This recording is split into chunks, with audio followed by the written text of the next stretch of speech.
Morocco is a land of two worlds. One of these worlds to the north is modern, influenced by the European continent, which is only a few miles away. The other world to the south and east is ancient, harsh, and dry. Its culture and its people have hardly changed over hundreds of years. This is the world we are going to explore.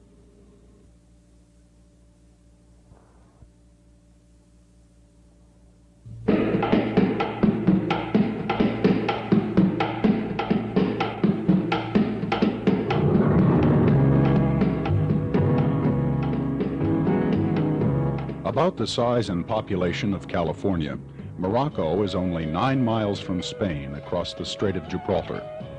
Upon arriving at its largest city, Casablanca, we immediately drove south along the Atlantic coast to Essaouira.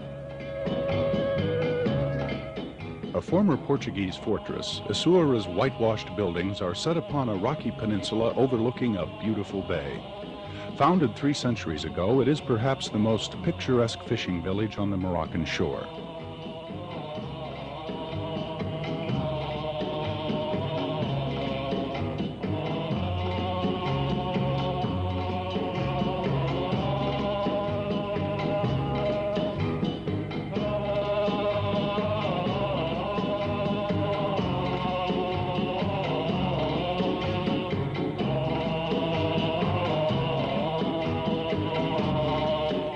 Sights and sounds invade the senses in the marketplace where Arabs and Berbers walk the streets looking for bargains.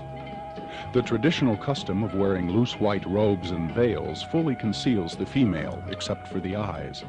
Her figure and personality remain elusive, an unknown quantity to a potentially interested male.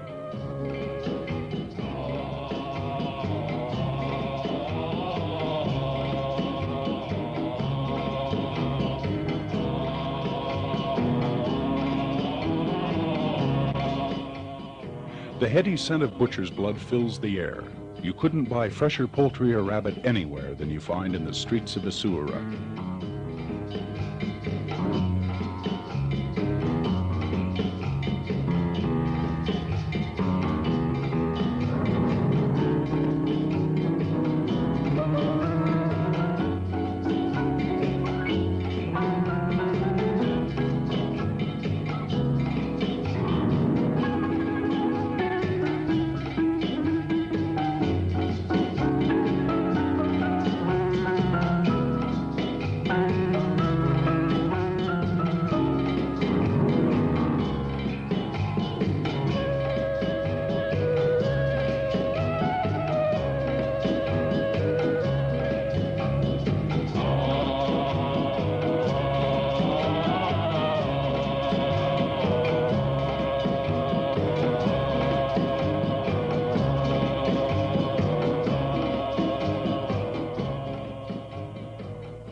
Not far from the marketplace is one of the most fascinating fishing ports in all of Africa. The fisherman's day begins at 3 o'clock in the morning. By the time we arrived in early afternoon, all the fishing boats had funneled into the narrow harbor to unload their catch. In the most disorderly fashion possible, the boats were piled in beside each other, creating an inextricable traffic jam that defied untangling.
Bustling and spirited activity in the harbor indicated one thing.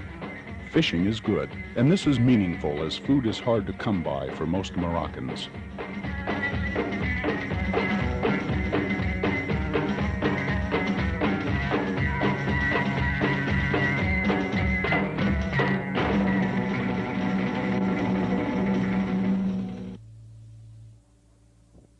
Continuing our journey south, we came across several wide expanses of fine sandy beaches.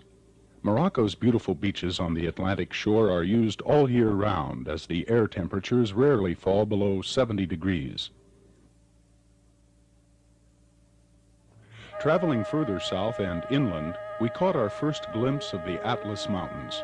This magnificent range divides Morocco in half, extending for 500 miles from one end of the country to the other.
The land becomes more arid as we approach the desert. Clusters of cactus grow in hard, rocky soil that won't accept anything else.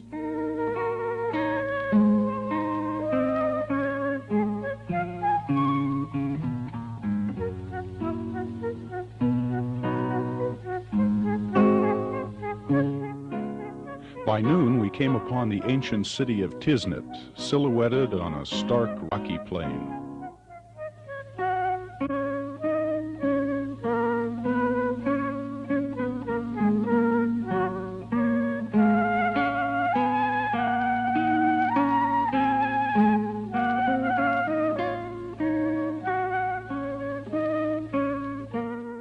Like every old city in Morocco, Tiznit was completely enclosed by a crenellated adobe wall to protect it from invading barbarians.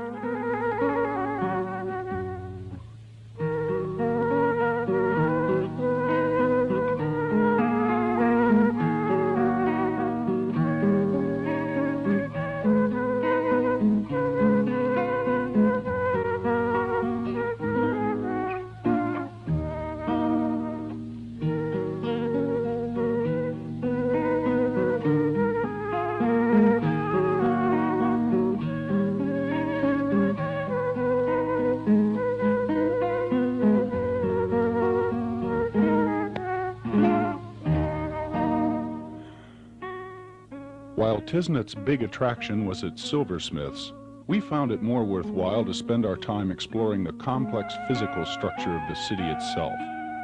The entire city was interlaced with narrow streets and a maze of russet-colored walls. In times past, these elaborate mud forts offered protection during intertribal wars. Today, they are sparsely inhabited, in a state of decay, almost like an ancient slum.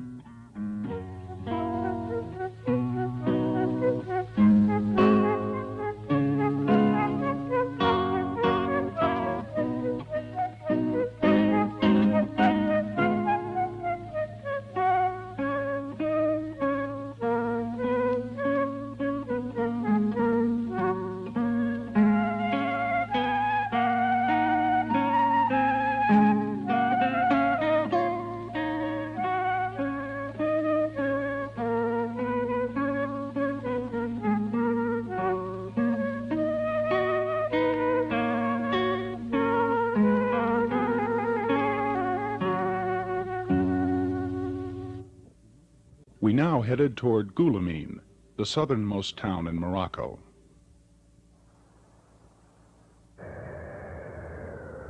We entered Guillemine in late afternoon amidst a dust storm. Dust is a way of life in Guillemine. There hasn't been a drop of rain here for over 5 years. And just to the southeast in Mauritania, there has been no rain for 7 years.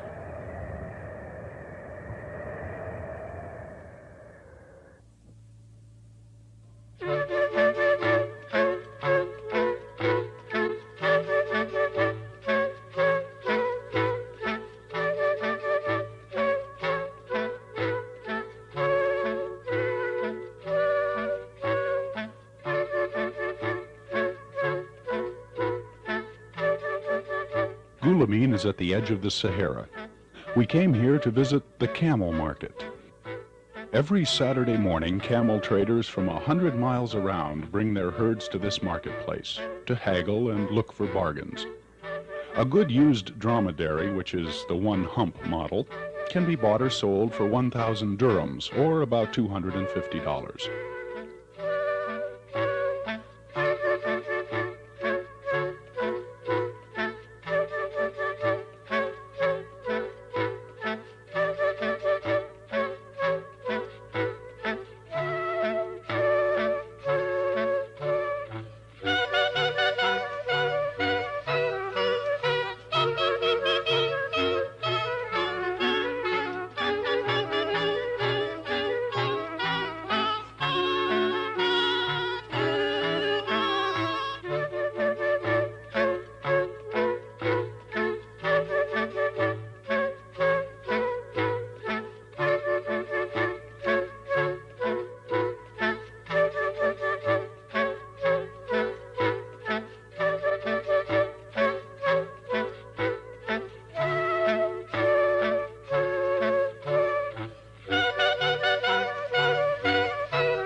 A camel is extremely functional. His wide-spreading, soft feet are perfect for walking on sand.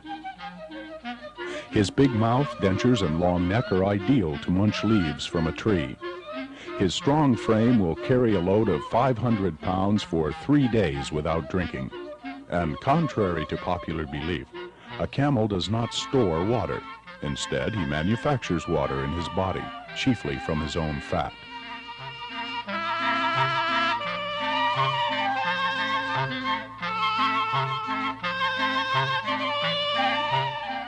As cute and cuddly as they often look, camels are known to be savage, uttering a loud bubbling roar and fighting fiercely with each other.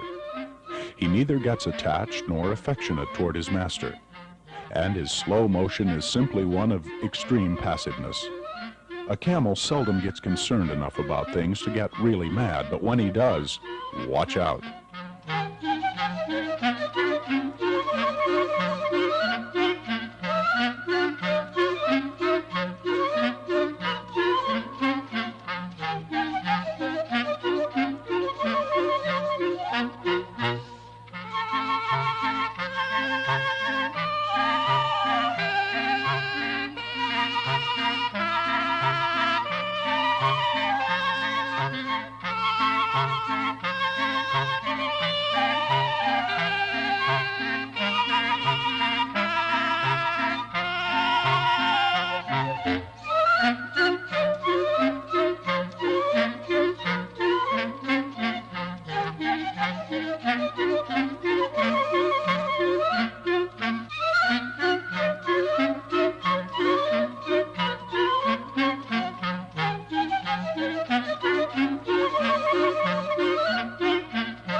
After the hard-haggling desert men strike a bargain, Their herds are gathered together and whisked away, chased by their new owners, brandishing long sticks.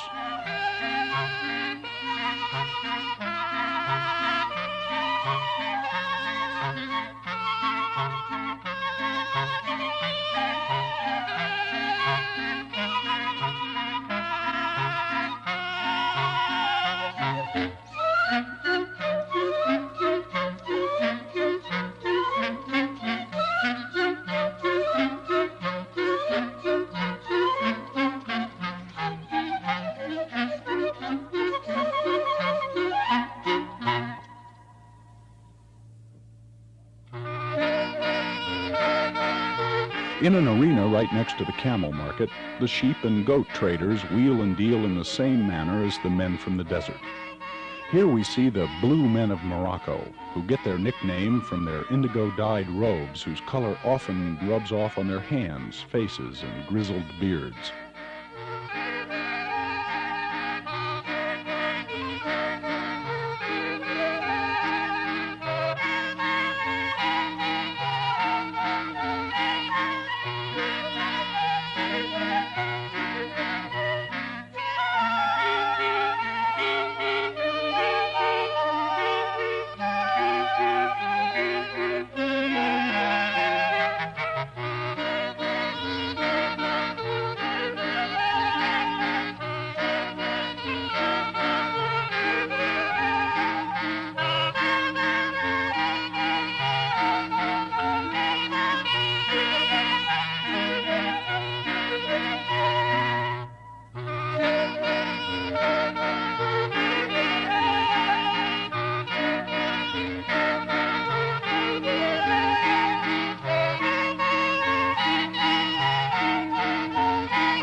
A shepherd's herd is his only bank account.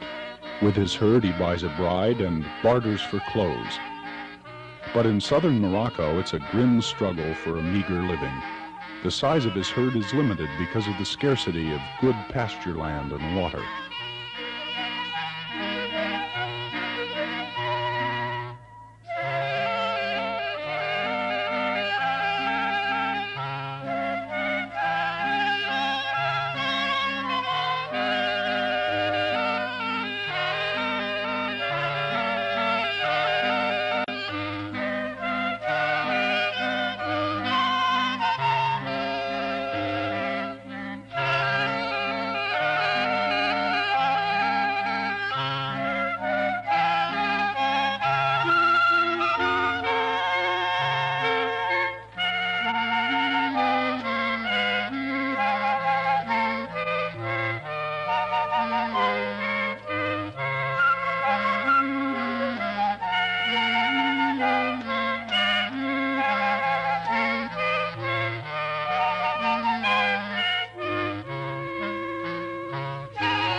After a morning of trading, tent dancing, and a drink of local brew, the herdsmen returned home until the following week. Leaving Guillemine, we headed north across a barren valley toward Turandot, one of Morocco's oldest towns.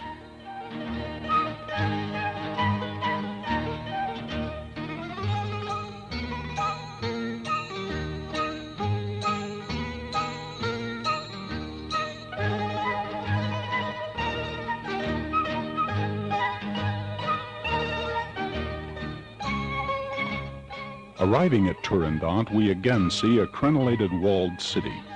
The outer wall is better preserved than most, resembling a medieval European fortress.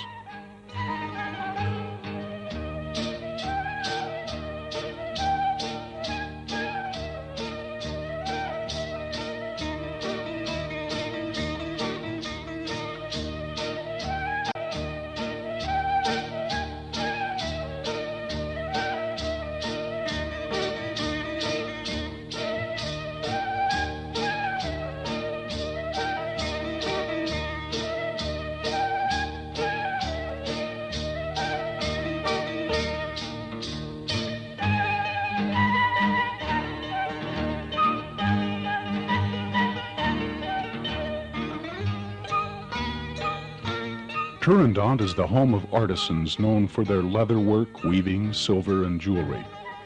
Like most Moroccan towns, it is located on an oasis. In spite of the availability of water, the town was very hot, dusty, and bleak, with the appearance that it has recently been firebombed. We are now heading northeast toward Marrakesh, approaching the high Atlas Range.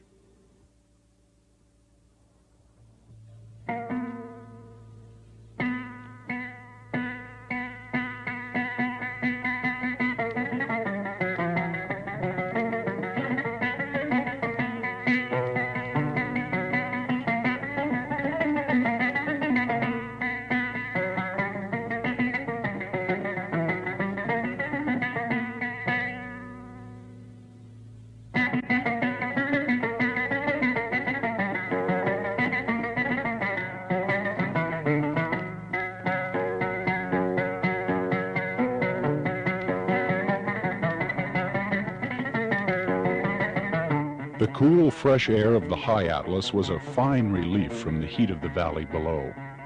The mountains culminate at Mount Toubkal, North Africa's highest peak.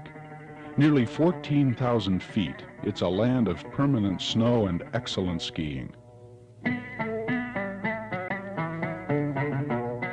From the glaciers of these magnificent mountains, rivers form, and the natives enjoy the very rare phenomenon of fresh running water.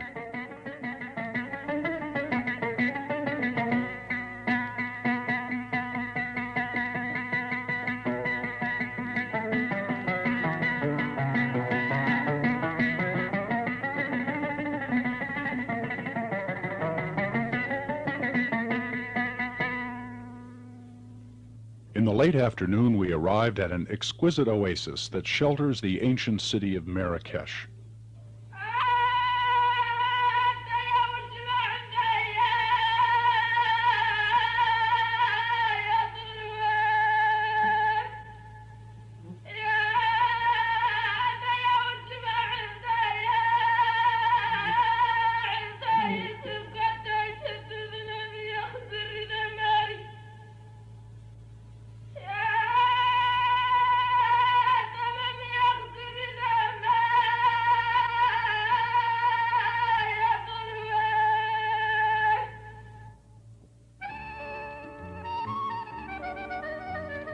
The famous minaret of the Kotobia Mosque is the focal point of activity in the old city. At the foot of this minaret is the open square of Jima El Fina, probably the most different city block in the world.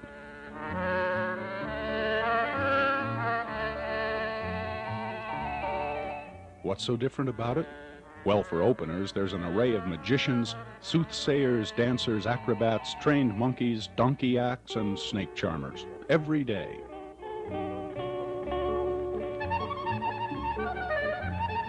It all happens around noon when the crowds begin to gather to see the big circus. The square becomes the domain of the performers, who offer a variety of acts to a tight circle of fans. The circus rages all day long, only to be interrupted by the performers, who wring money from any European or American tourist who happens to be walking by.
Behind the square is the entrance to the Medina. This ancient inner city has remained unchanged for nearly 1,000 years, perhaps with one exception. Once there were 12,000 girls living in the area, ready to serve their prospective clients. Although such blatant prostitution was outlawed some 40 years ago, it still exists here in less obvious ways.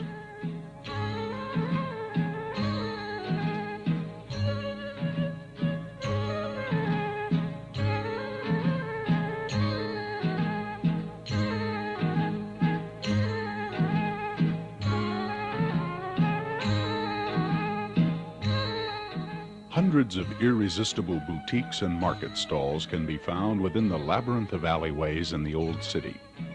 Within this maze, the small streets are often covered with cane lattice work and tin roofs. Here you can buy everything from ribbons to bird cages, from bay leaves to beautifully crafted leather goods. Shopping, however, is not a pleasant experience, for at every turn of the corner there's a hustler trying to sell you something. His annoying tenacity actually makes it difficult to make a purchase.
Leaving the ancient inner city of Marrakesh, we headed southeast towards Zagora, the last outpost before the Sahara.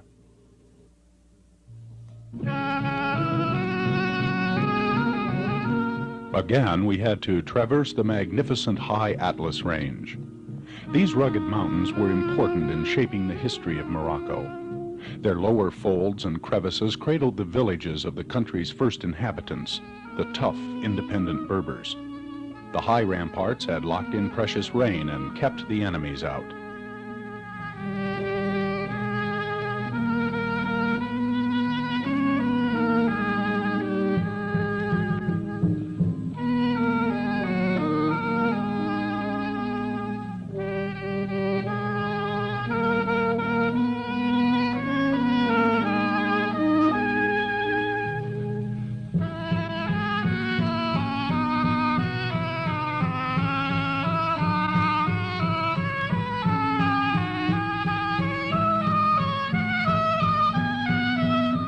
The adobe villages along the way blend in with the color of the land, being built from the same material as the surrounding terrain. And no matter how small the village, the architecture often had massive proportions.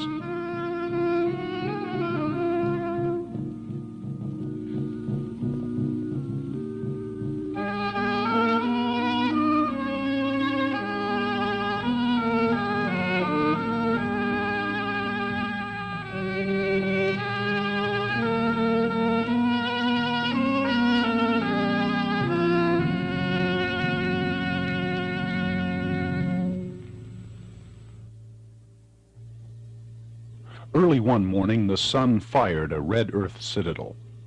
We decided to explore this isolated tribal village to understand a little more how the Berbers live. As we approached the village, it became apparent that it was built like a complex fortress with seemingly impenetrable walls.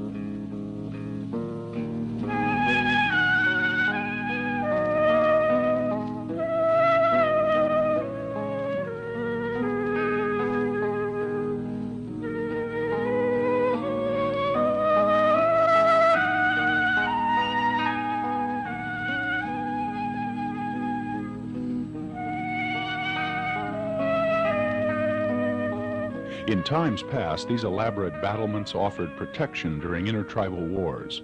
The tall, decorative turrets served as lookout posts.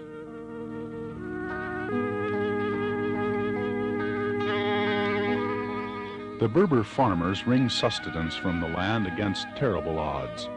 The sun burns down with searing heat. Rainfall is almost non-existent, and the rocky soil will be forever barren. In spite of these conditions, the Berbers have been raising sheep for 8,000 years, as long as grazing has been known to man.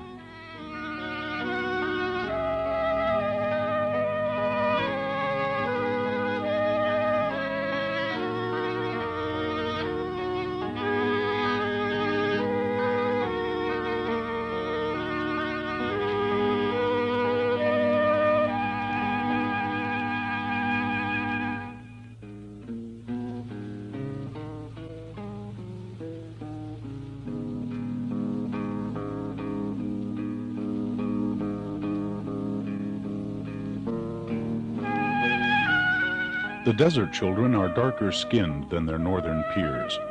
They are reared in the most unsanitary conditions without running water or electricity, and they have no medical care.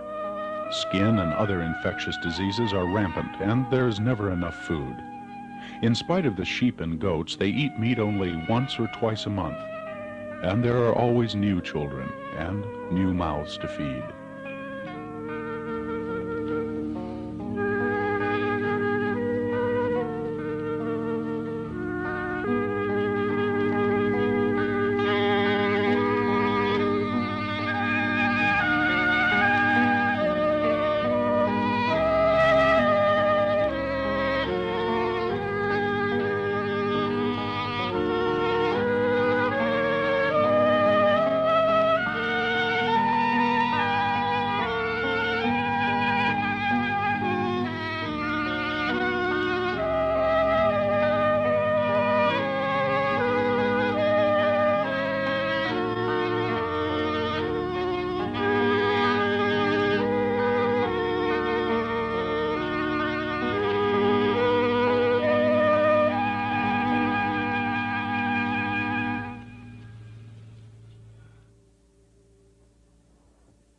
We are now on the final approach to Zagora, and the scenery was an ever-changing spectacle. Huge granite mountains in all shades of quiet colors. Purples, reds, browns, constantly changing and eroding into strange canyon-esque shapes. This landscape houses valuable geological treasures: amethyst, agate, quartz, pyrite, copper, iron, phosphates, clusters of outcroppings that fabricate into a beautiful and mysterious world.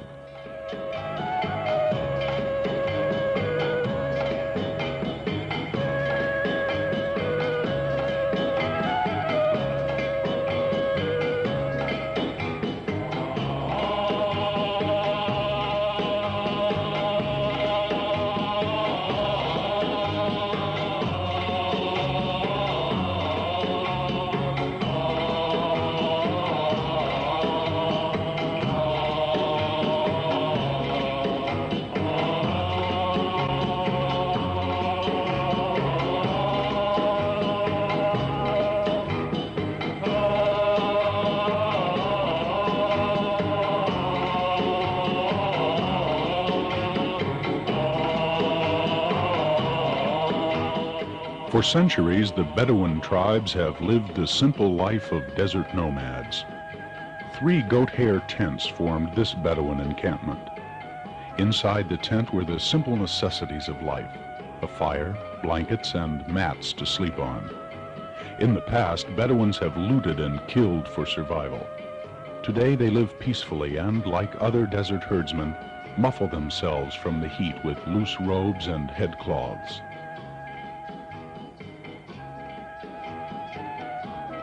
We are now looking into the Draw Valley, the site of the Zagora Oasis. Zagora is the last outpost where we can bed down before taking off into the immense expanses of the Sahara.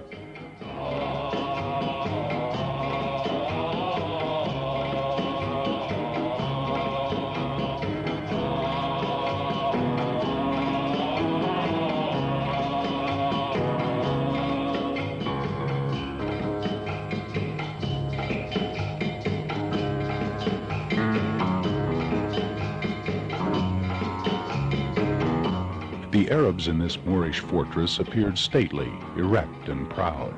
Small-boned and over 6 feet tall, they reminded us of the Maasai tribes of East Africa, only lighter in skin.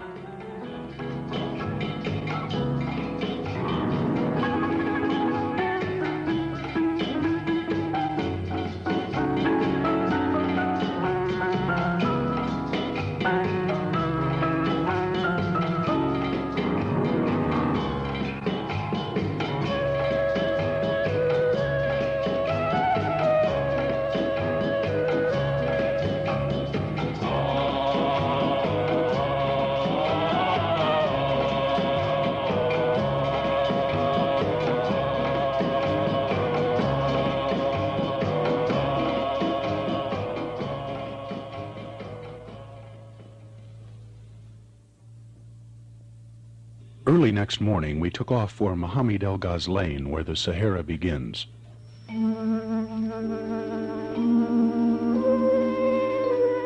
84-kilometer ride to the desert was bound to be an adventure. The road had the texture of a washboard covered with sharp, tire-piercing rocks. We were warned not to go without four-wheel drive, but coming this far was sufficient reason not to turn back.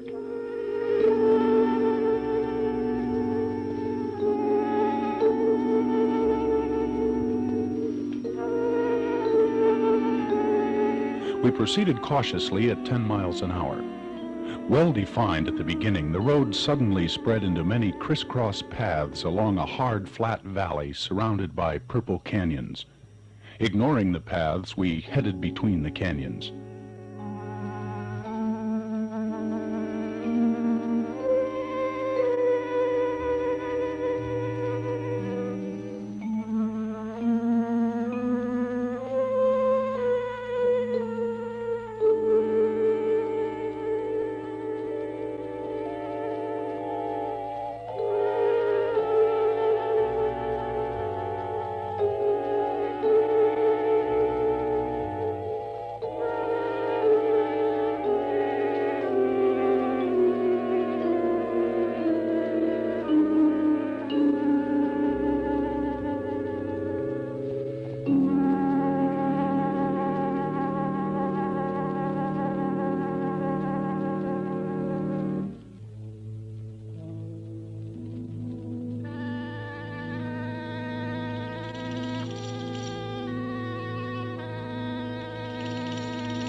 It was now midday.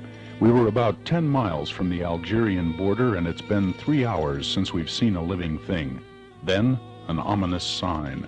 Wild jackals, the scavengers of Africa.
The terrain is flattened now, and the coarse gravel earth has quietly changed to delicate, fine sand.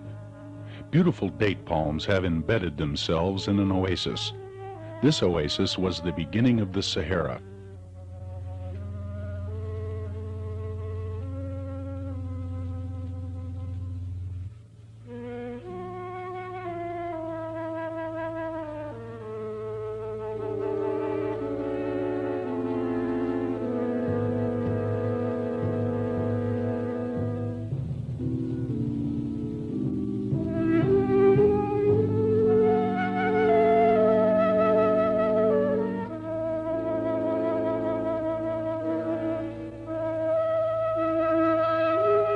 Here lies a vastness of wind-shaped sand that extends 3,000 miles across a continent, an area as big as the entire United States.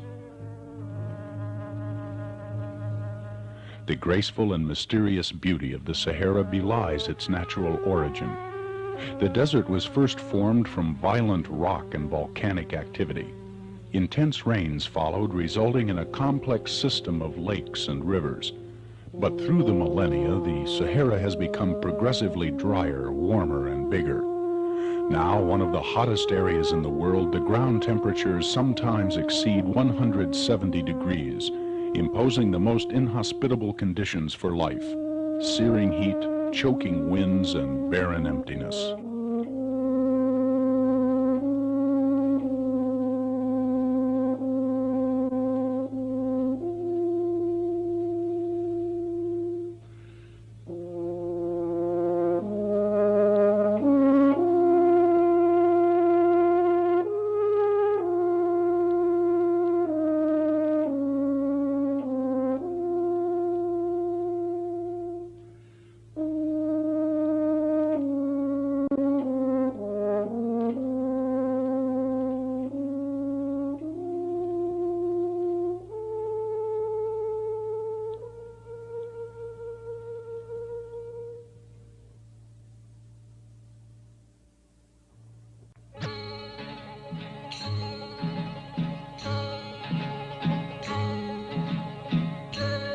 Returning to Marrakesh, we drove northwest to Fez.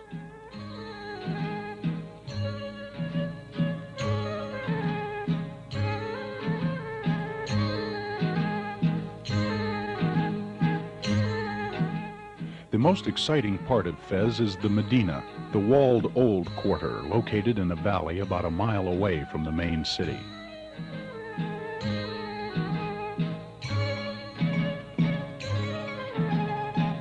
You enter the Medina from a hill where cabbies congregate with donkeys and horses, waiting to be hailed to carry wares to all parts of the city. The alleyways are too narrow for any other kind of transportation.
It's hard to just visit the old quarter in Fez. Rather, you plunge into it, soon to be swallowed up by its fascinating people and its charming shops.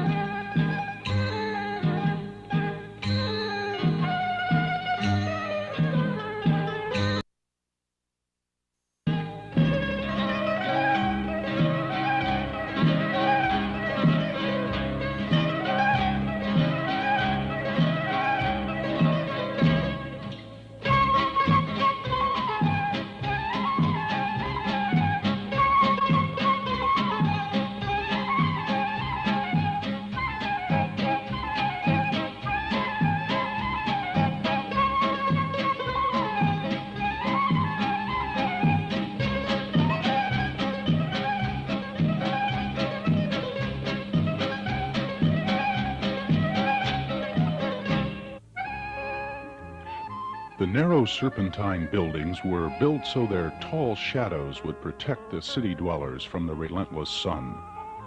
Some of the streets are only 3 or 4 feet wide, and this poses a transportation problem. Even donkeys have trouble carrying their loads from one place to another.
In this city square, cowhides hang over rooftops drying in the sun.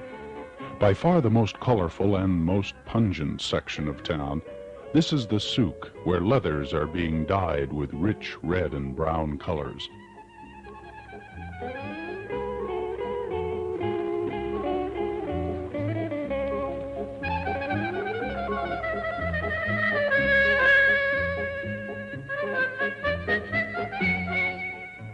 Calf deep in dye, the tanners dip their fleshy cowhides, goat, and camel skins into open vats until the leathers take on the desired colors.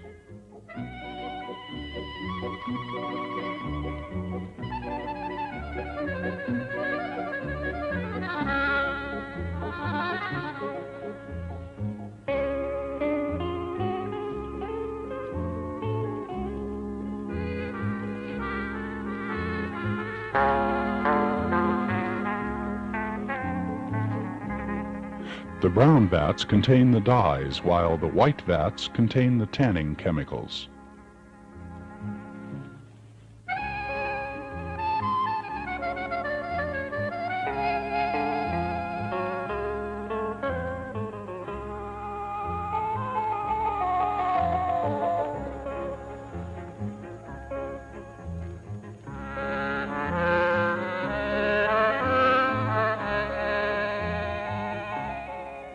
Thus begins the manufacturing process that has made the word Morocco come to mean fine leather.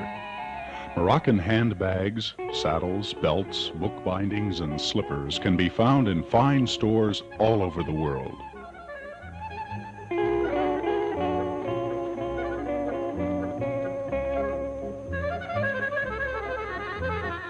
Not far from the leather souk is an alleyway where wools are dyed. Here, workers dip skeins of wool into near-boiling vats. The woolens are then strung across the street to be drip-dried in the warm sun.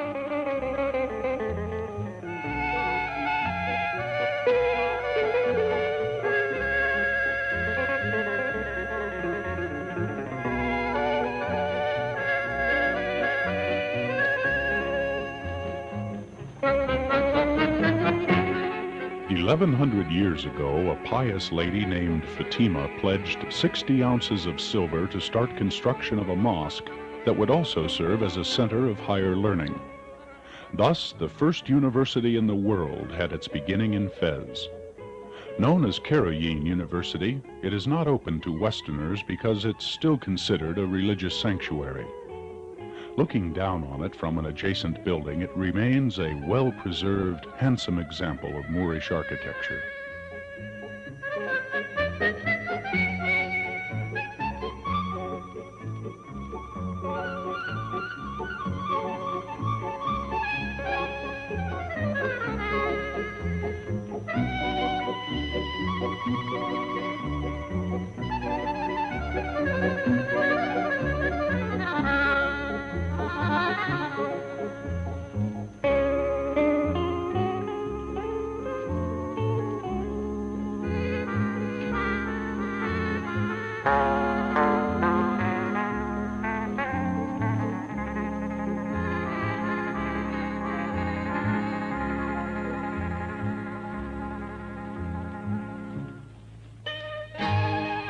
Though the history of Fez tells of mosques and palaces, of sultans and conquests, it was the superb craftsmen who shaped the city's character.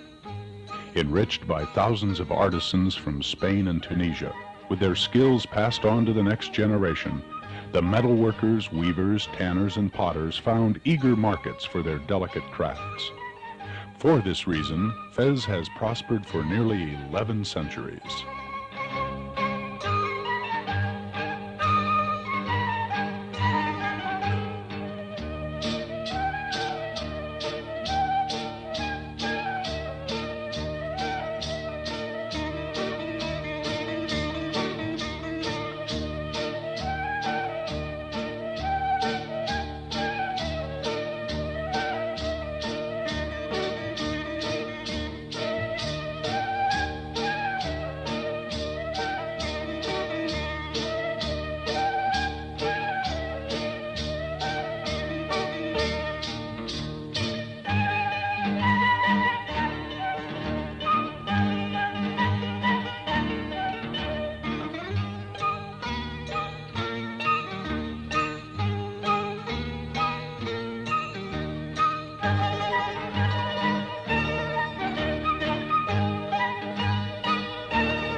Yes, the Roman conquests extended into Morocco, too.